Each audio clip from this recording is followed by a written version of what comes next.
It was a minister that, before the children went down for junior church, wanted them to come up to the pulpit for him to speak to for just a few moments.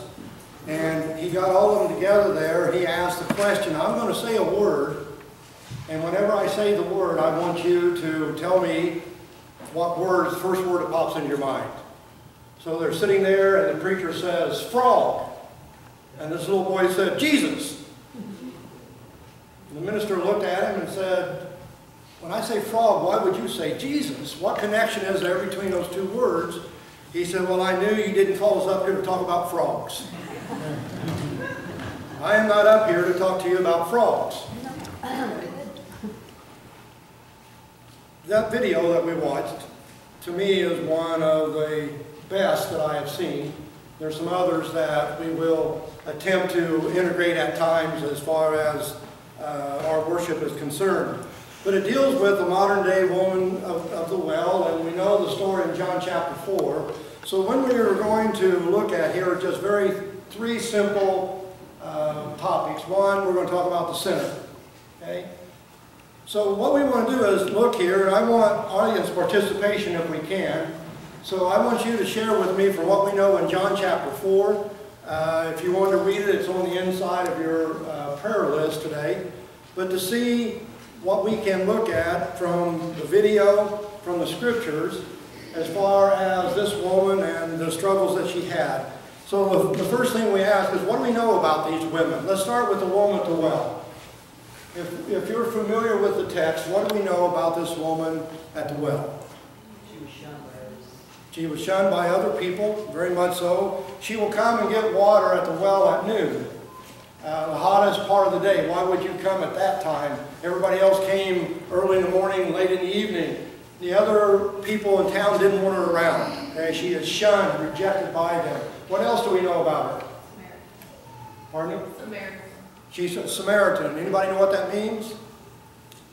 She's a half-breed. Okay? And we won't go at this moment into the problem between the Jews and the Samaritans. Samaritan would be half Assyrian, half Jew. When they wanted to rebuild the temple, the Samaritans wanted to come down and help them, and the Jews said, get out of here. We want nothing to do with you. And then the Samaritans started spying on the Jews for the Babylonians and the Assyrians. There's a lot of friction. So she's going to be amazed, first of all, that a man would talk to her in public, and secondly, that a Jewish man would, because that was unheard of. What else we know about her? Anybody? Loud? Married a lot of times. How many times? 5 times. She's been married 5 times, and now she's just living with the guy that she is with. Okay?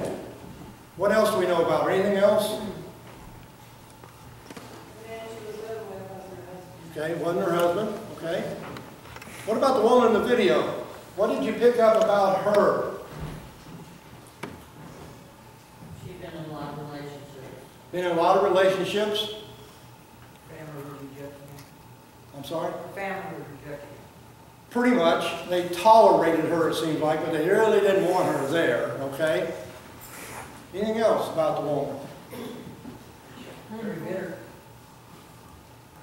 It says I'm on. Not working. 6? Yep. Well, we'll try to get through this. I don't know why it's not working. It says it is, so, okay. Anyway. What else do we know about the woman in the video? She seemed very She knew bitter. about the Lord. Pardon me? She knew about the Lord. Okay, grew up in the church, okay, which doesn't guarantee anything, correct? I would say probably 80–85% of the people that I talk to nowadays grew up in the church. Okay? She doesn't have a job. Doesn't have a job. Anything else? Likes to stay out late. Stayed out late. Father was a minister. Father was a minister. Any personal comment there, Chuck, about that or what? No. No. Okay. Okay.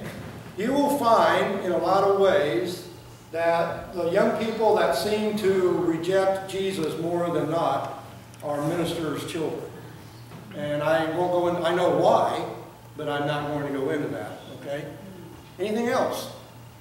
She felt unworthy of God's love.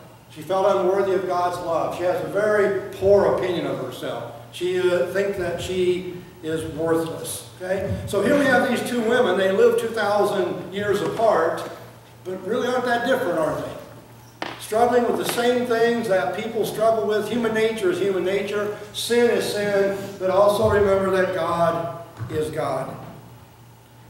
Why 5 husbands? Why living with a boyfriend?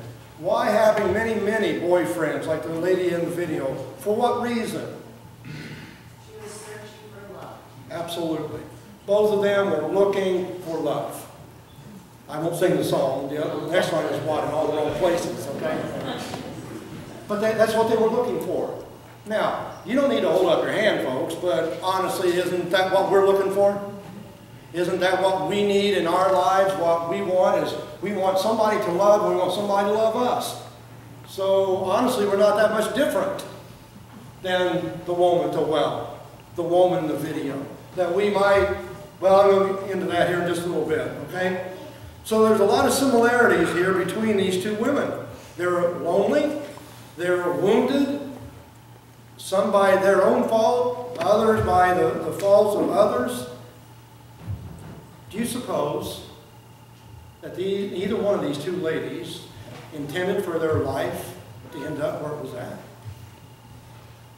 Now, I don't know of anybody that starts out at 17 or 18 says, I'm going to do everything I can to screw up my life.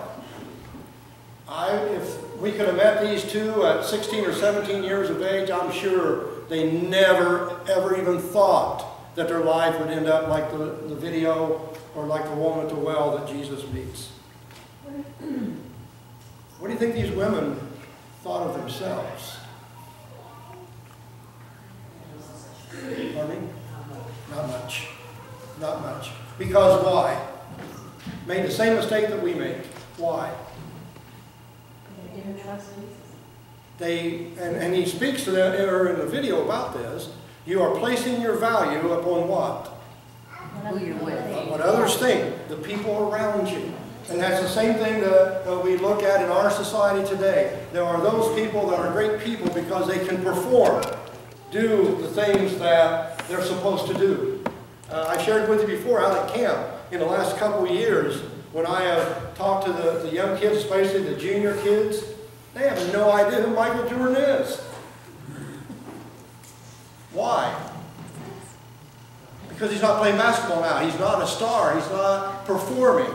And see, we get the idea that our value is based upon what we can do, because that's what the world does to us.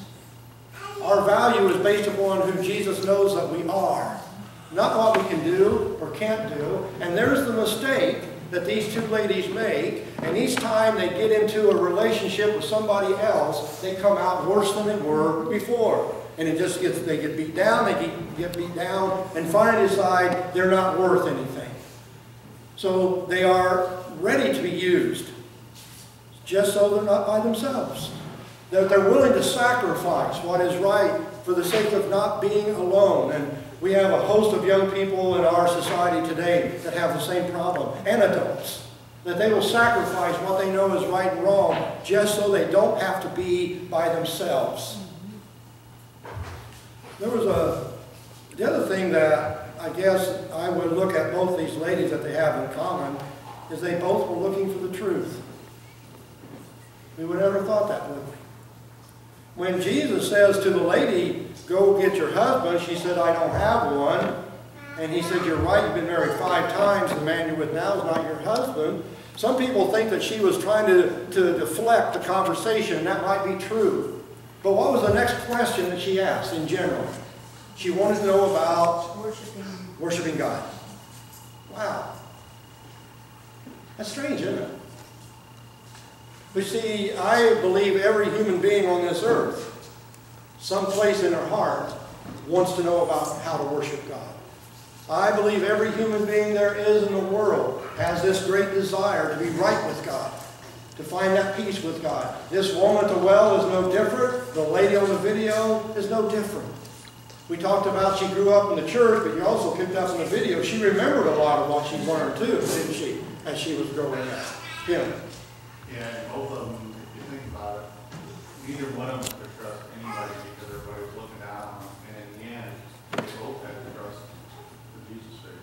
Absolutely, absolutely. See, we want truth. We want something to base our life on. There was a lady named Margaret. She had this little dog.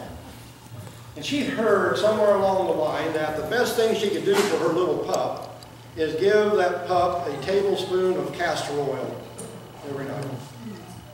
Now, I remember those days, don't you? Yes.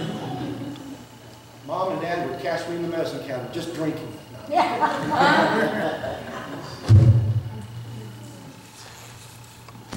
Patches was the dog's name. Patches didn't like castor oil. So Margaret would have to chase her down every night and hold her down and take that tablespoon of castor oil and force it in her mouth to get her to take it. Well, one day they got this big thing going and Patches jumped out of her lap, knocked over the castor oil all over the floor.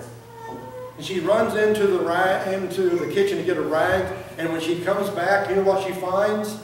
Patches is licking up the castor oil. You know what the point is? Patches liked castor oil. She just didn't like having it shoved down her throat all the time. And that's the way people are with God. That's the way people are with Jesus. They want to know. They just don't want it shoved down their throats all the time. That we have to gain their trust and their friendship. And that's exactly what Jesus does with the woman at the well. That's exactly what he does on the video. He gets a confidence build in himself as she listens to what he is saying. What can we conclude about these two women? They are engaged in a lifetime in the pursuit of happiness. They're trying to find something that will satisfy this hurting inside of them. Right? The same as we are. That invisible pain that's inside, that pain that haunts us at times. You know what it's like, don't you? It's 1 o'clock in the morning, you can't sleep, your mind is racing, and you start thinking about your life and everything, and it just starts getting you down, doesn't it? As you look at the reality of the things that you've done in your life that are less than honorable, and this is where these ladies are at, and they're just looking.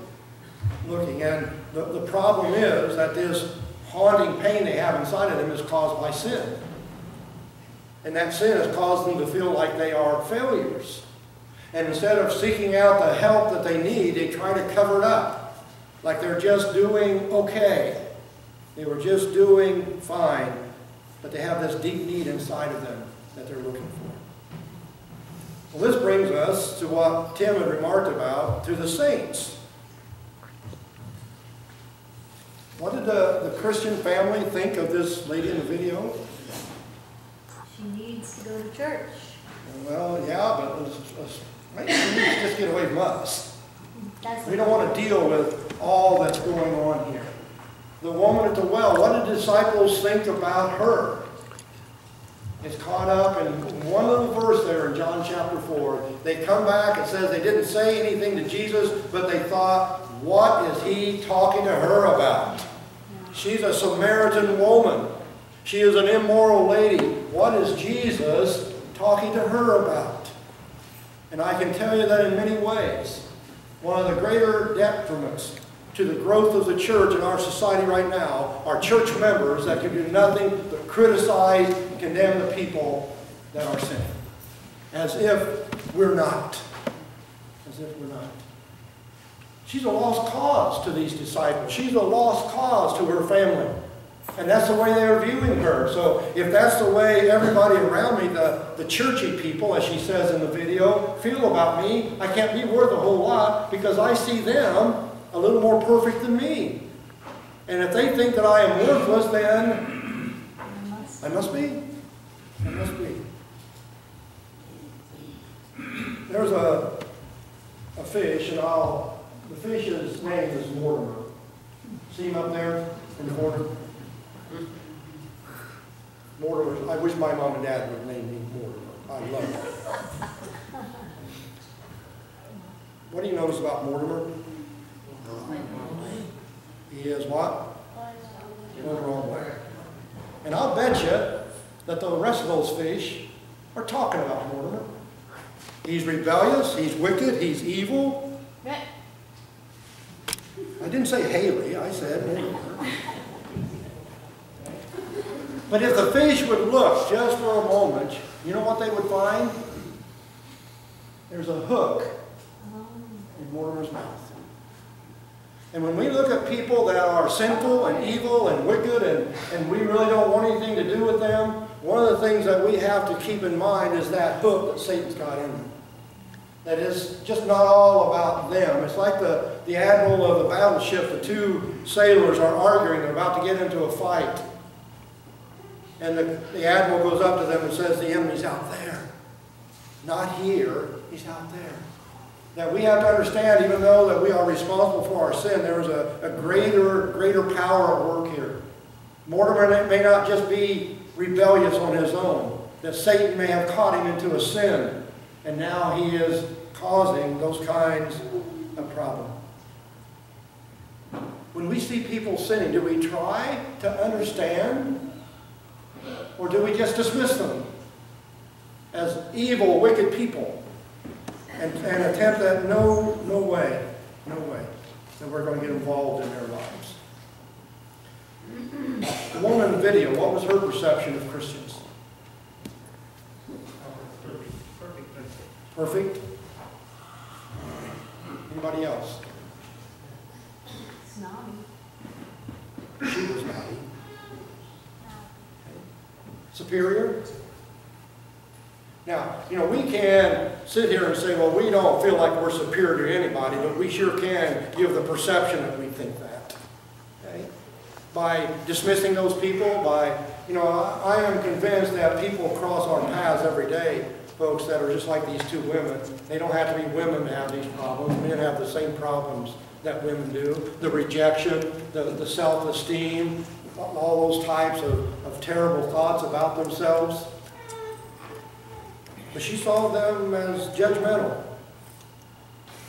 She saw them as feeling superior. The phrase that I remember in the past was goody two-shoes.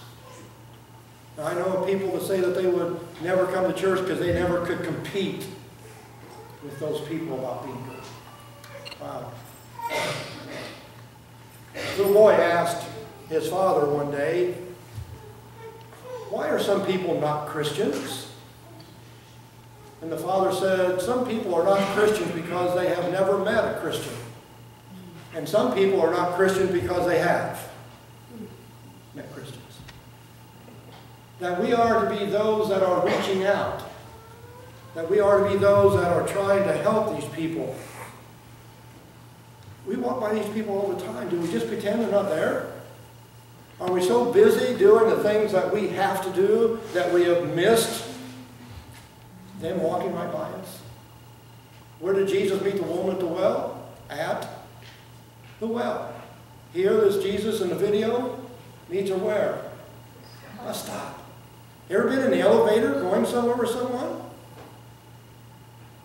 In the hospital, right? Captive audience.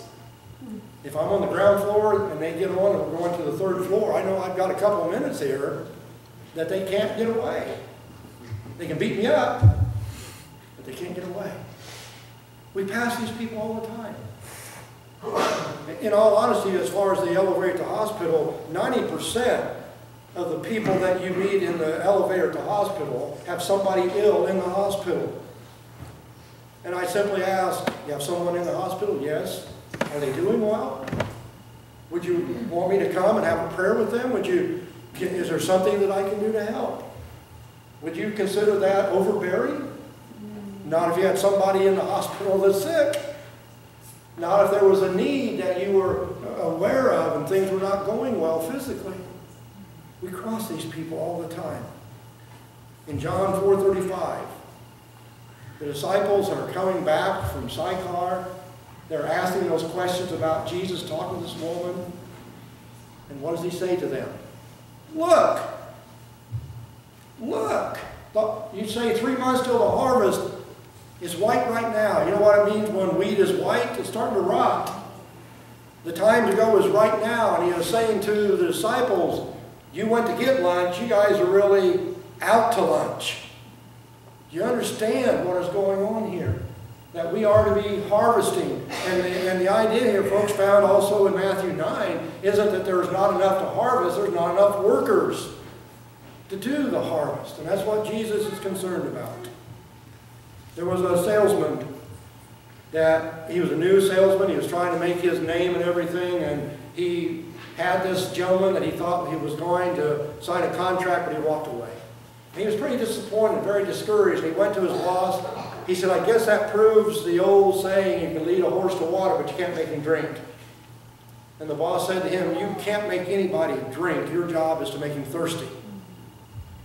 And we as Christians, our job is to make people thirsty, wanting Jesus, wanting some kind of relationship to Him. So when we talk about the saints, the question that I have, which is worse? The women's sin or the disciples' sin? The reality is what? They're both equal. Both equal. By their immoral lives, we would look and say, why, these women are horrible people. But by our judgmentalism, by our prejudice, by our lack of compassion to people, that sin is just as bad, just as wrong as what these women are doing. So we have to understand that. And fortunately, the story isn't over with yet because we have the Savior. This is a lesson about Jesus, too, about His personality. What we see that Jesus is doing here. What is Jesus' opinion of the woman at the well? He loves her. He loves her. Okay? Don't care what you have done. Don't care where you're at. I'm caring where you're going from here. And that's what this is all about. That when we see people, where it's a Bible study, or they come to talk to me at the church, or they come here on church on Sunday morning, it doesn't matter what they have done in their lives. We should be just thrilled to death that they're here, that they're seeking out some kind of truth. And Jesus has the time for this lady that is basically a cast-off. And the barriers that we see Jesus taking down is the same barriers that we as a church ought to be taking down. There's a religious barrier, there's a social barrier, there's a political barrier, there's a sinful barrier.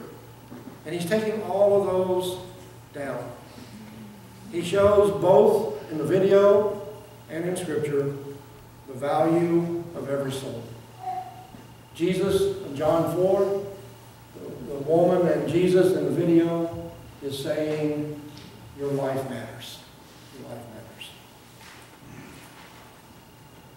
His priorities. He's knocking down these barriers, is He not? He's doing away with those barriers, is He not? It speaks of His power. His power. The women need to know that they are loved. Everybody needs to know that they are loved. He simply cared for her. Didn't pass judgment. Now we'll talk about that in a moment. But they needed to know that they could be forgiven. We all need to know that our life has some kind of purpose, that it has some kind of value, even though the world may not think so. You know, one of the things that at Bible study out at Watsika Healthcare that I get into a lot is that very thing. Because our society basically has told these people in nursing homes that they're worthless. You can no longer produce. You can no longer help society. So we're going to stick you over here in the corner and let you live out your days. But what I want them to understand, and we talk about this a lot, God has a purpose for them. That they are just as important. I know a couple of them will smile at me, but I absolutely believe this. That these people out at Watsika Healthcare, at Heritage Woods, are just as important in the eyes of God as the President of the United States. That their value is still very, very high to Him. My goodness, He went to the cross for them, did He not? How much more value can there be? And Jesus speaks of the power that He has to change people's lives. That He sees through our fake and facades. He sees through and sees the hurt that's inside of us, even though we're not going to let anybody else know that we're going to pretend this little game and build a wall around us. That barrier Jesus knocks down too. That we need to know that He knows the real us. And He still loves us very, very much. The power to change our life if we will allow Him to do that. There was a lady whose car broke down, and this man stopped to help her, and she told him, my husband said that just jiggle this wire and it'll start. We have the same problem over and over again, and all he does is jiggle this wire and it starts. So the man gets under the hood and he takes a hold of the positive battery cable and it comes off. And he looks at the lady and says, I can fix this for just a couple minutes and a wrench. She said, no, my husband said, just jiggle the wire and it'll work. He said, no, ma'am, you don't understand that if you have a little wrench or something, I can fix this and you'll never have to mess with it again. No, my husband said, just jiggle the wire and it'll start. There are a lot of people that want the same kind of quick fix from Jesus. There are a lot of people that just jiggle the wire, Jesus. Don't fix me. Just jiggle the wire. There are so many times the people I deal with, and those that I know the best and care very much about, I will sit with them and say, I know what you want. You want me to fix the symptoms, but you don't want the cure. You want me to get settled down in your life somehow, but you don't want to be changed. Now, I talked to you about Rich and Jill and Graydon coming to visit for a couple days and how I need to get my house cleaned up. It's not going well. I went to in the upstairs bathroom. I don't use it very much, and so I decided that I would redecorate it for them because that's the one they'll be using for the days that they're there. And I live in a house that's very old. In fact, I found out, I don't know, Merle, if you ever knew this, that that house was built in 1896. And I think, I feel about as old as that. No, never mind. But anyway. And Randy Godby and his construction, boy, when you get in old houses, don't ever know, do you, Randy? How many of you have ever tried to redecorate an old house? How many of you ended up remodeling the house? Okay. See, what we want Jesus to do in our lives, we want him to redecorate us, polish us up a little bit, put a coat of paint over so we look better. And Jesus says, no, I'm going to rebuild you. That's the only way that it works. I'm not going to redecorate. I'm just going to rebuild you. Samuel Colgate, and he is the founder of the great business of Colgate. He was a devout Christian. And they were having a revival at their church, and the invitation was given, and one of the first people that walked up to the front for this invitation to become a Christian was one of the well-known prostitutes of the city in which they lived. She was crying. She repented. She prayed there in front of everybody, and it was very, very real, and she was asking for forgiveness. And the minister and her, and they went into the baptistry. He baptized her into Christ. And then when she came back out, she began to witness to the people in front of the church and said that she would like to become a member of their church. Well, in this particular church, they had to vote membership in. Well, when she said she wanted to become a member, the silence was deafening. Everybody just sat there. And Samuel Colgate, being a very sharp man and a very strong Christian, stood up and walked up to the front and stood by her and said, we need to pray. Because I think God misunderstood us. We told God that we wanted sinful people to become Christians, but we forgot to tell him what kind we wanted. So let's pray and ask God to forgive us for our blunder. That we want people to become Christians, we just need to explain to him and be more specific about the kind of people we want. Well, they welcomed her with open arms. So I have believed for a long time that the church is just too discriminating. That there are those churches that I have attended, churches that I have visited with, that the whole atmosphere was, you have to be just like us before we're ever going to give you a chance to be part of us. That is not the Lord's church. That is not the kingdom. That is not the gospel message. We're going to stand together and sing our invitation hymn, He Touched Me. And I pray that we would understand that. And if he has not come into your life, and you have not been changed by him, we're going to offer you that invitation. It's going to be 3:14 in our hymnal. Let's stand together. Let's sing.